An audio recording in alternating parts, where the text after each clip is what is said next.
Hey Wolfpack, and welcome back. I hope you all are doing well, and I hope you enjoyed yesterday's video. Today, we're reading My Grandfather, who fought in the Second World War, once told me a story that has haunted me ever since, by Mandahrk. With that said, whether you're sitting around a campfire, on the night shift, or even laying in bed, let my voice soothe your nightmares.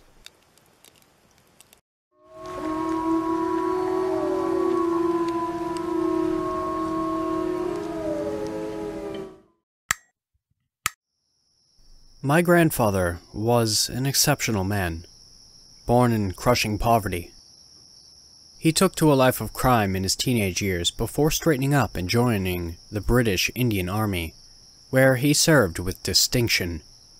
After India's independence, he won multiple national-level gold medals in wrestling, and subsequently completed his education and started a successful trucking company. He had lived such an extraordinary life. He spent his old age just reliving his memories with friends and family through his great storytelling skills. Us grandkids just loved to sit around him, as he regaled us with tales from his well-lived life. He always seemed so joyful when he did it too. But there was this one story that he avoided telling any of us until he was almost on his deathbed. One story that stayed with me, even after all of those years. I remember it all like it just happened yesterday. How his eyes widened and his bony hands trembled in fear as he recounted the most frightening experience of his life. Thankfully, I had a tape recorder close at hand, and I can tell you what he told me, in his exact words. Are you sure you want to record this? Because it's not very pleasant. Okay then. Just don't tell your mother what I tell you here. I don't want to be held responsible for any nightmares you might end up with having because of this. So, all of this happened back in 1942, in the midst of the Arakan campaign. The Japanese had pushed all the way into Burma. I meant Myanmar. The campaign was the first offensive push by the Allied Army to push the Japs back, and let me tell you, it was a spectacular failure. We were not prepared for the attack. Remember, this was back when Indians couldn't rise about the rank of Subedar Major, and all command posts were occupied by the British, and they had no idea what the hell they were doing. They had little to no experience fighting in the muggy jungles. Our transport infrastructure, our supply lines, were pathetically weak. Hell, Bengal, that was supposed to be the launch pad for the invasion, suffered a devastating famine just a year later. I'm sure you must have read about that in school. The Japanese, on the other hand, were well fortified and carried out ambushes on a regular basis. It wasn't surprising to have entire patrol squads get wiped out in the blink of an eye.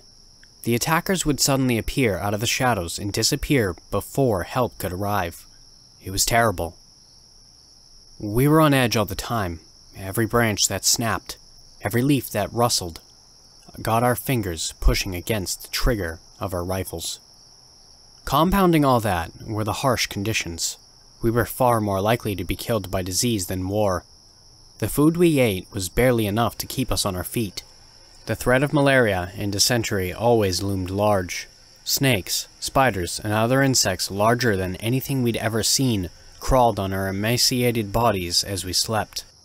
Swarms of flies that looked like dark little clouds descended on the corpses of our brothers.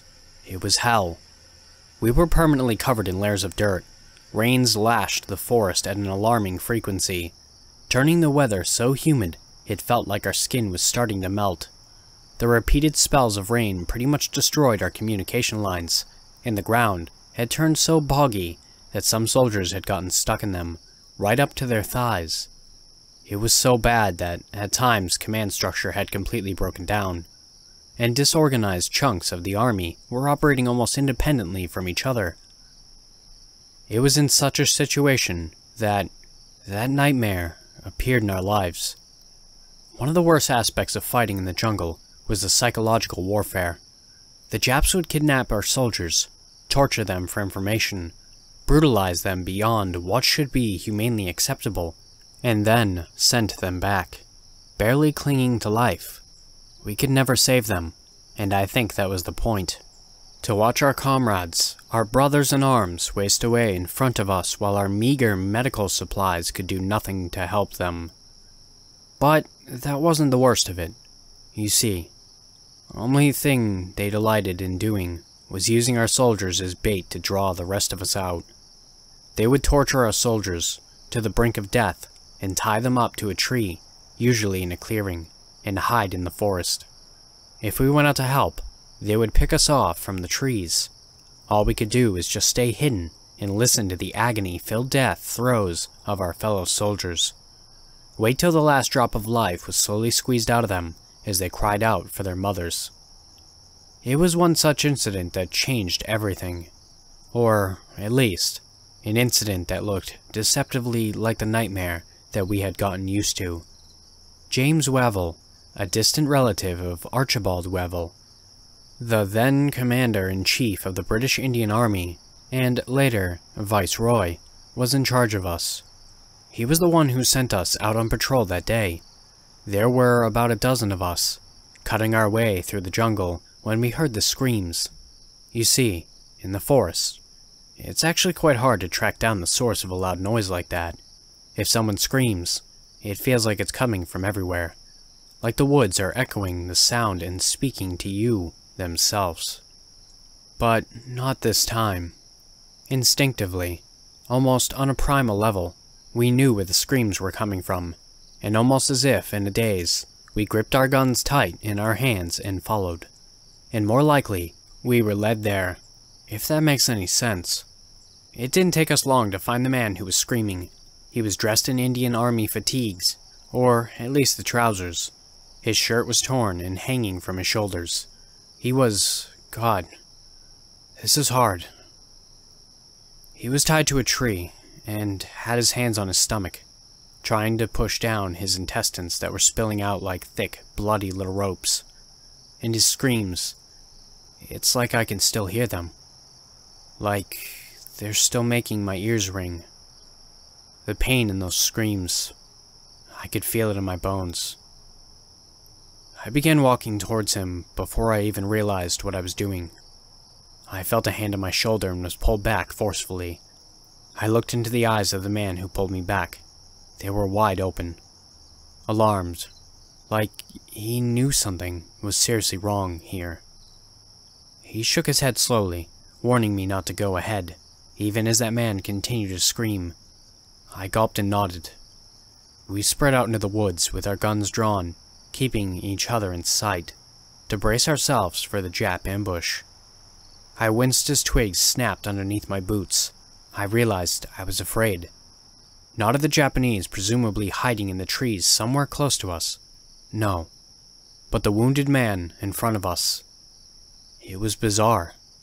I can't even explain it. But I felt it, deep in my soul.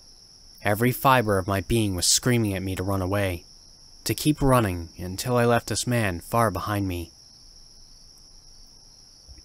I took up position slightly to the man's left and began waiting. Waiting for him to die, and for it, whatever it was, to end. But it didn't. The man screamed and he cried. He sobbed. He called for help.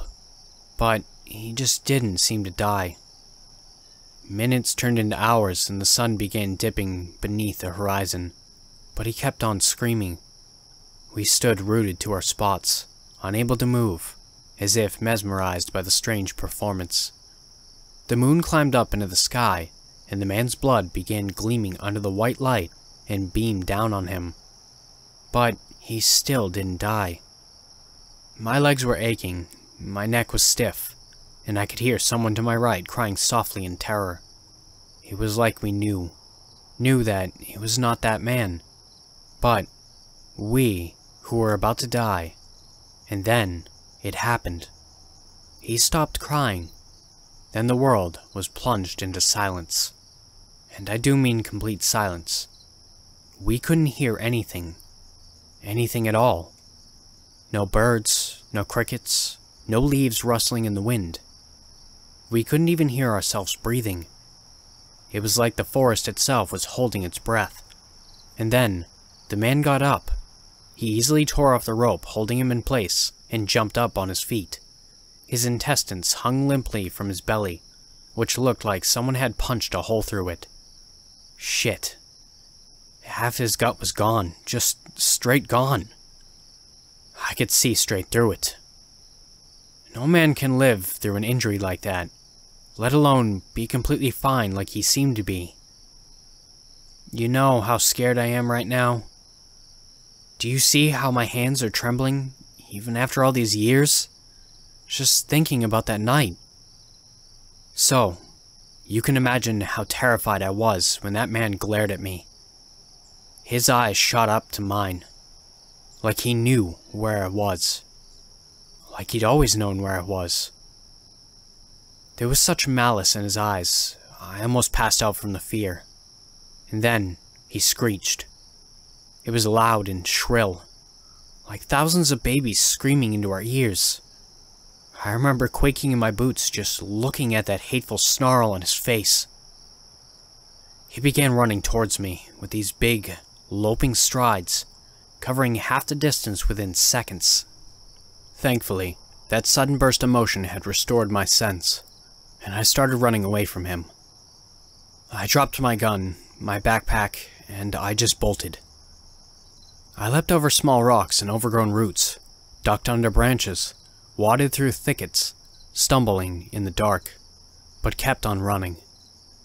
My boots at one point got stuck in the soggy mud, but I pulled myself free and pumped my legs to keep running. I stole a glance over my shoulder and saw him gaining on me, intestines slapping against his thigh as he ran. He was smiling, ear to ear, like the chase was the best thing to ever have happened to him. Like he wanted to take his time and truly savor the hunt. Move, move, move. Must go faster, I thought.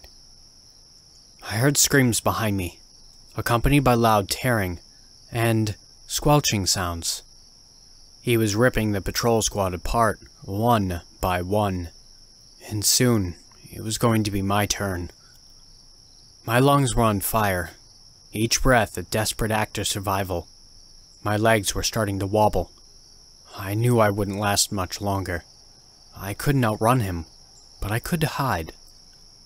I found this small crevice where this giant tree had been uprooted, tucked away in a dark corner of the woods.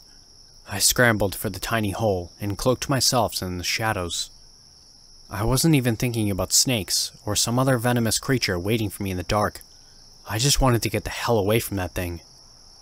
I pulled my knees close to my chest, felt my heart hammering against my sternum, and waited.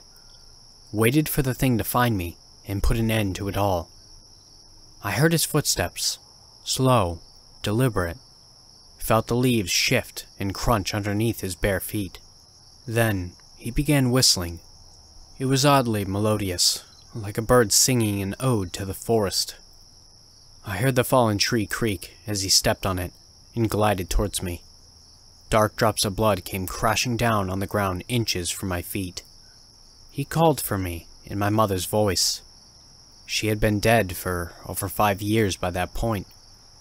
Gently with love, he called for me and laughed when I didn't move. I put my hands on my helmet, pulled it down in front of my eyes, and began crying as silently as I could. It was over. I knew I was going to die. But, for some odd reason, he didn't kill me. Maybe it's because he wanted to leave one survivor alive, to go out and talk about him, spread the terror he had inflicted on our patrol squad. I don't know. I don't even know when he left. I spent the whole night there alone, shivering in that little hole.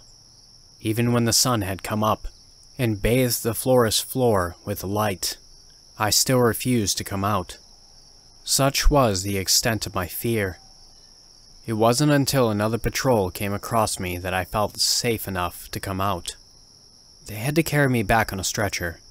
I was delirious with fear, and every muscle in my body was exhausted. But I was alive. That was the closest I came to that thing. But that wasn't my only encounter with it. All throughout my stay there, I heard stories about it, from my own regiment and others. Hell, even the Japs had supposedly run across it. This immortal thing that imitated voices, pretended to be wounded, and tore apart entire squads at a time. Or how he came to you at night, when you were sleeping, whispering utter hatred into your ears before dragging you away and slicing you into pieces. Some patrol squads discovered remains of corpses in odd places, like decapitated heads on top of trees, or limbs splayed out in strange patterns near the base camp. At one point, we feared we were losing more men to that thing than to the Japanese. I'm sure they felt the same. All the horrors that I witnessed in that country, the air bombings, the disease, the burnt corpses, were all nothing compared to that night. I remember how relieved I felt when we marched into Rangoon. Even with all the guns and artillery going off around me, all I could think of was that I was glad I was out of that damn forest.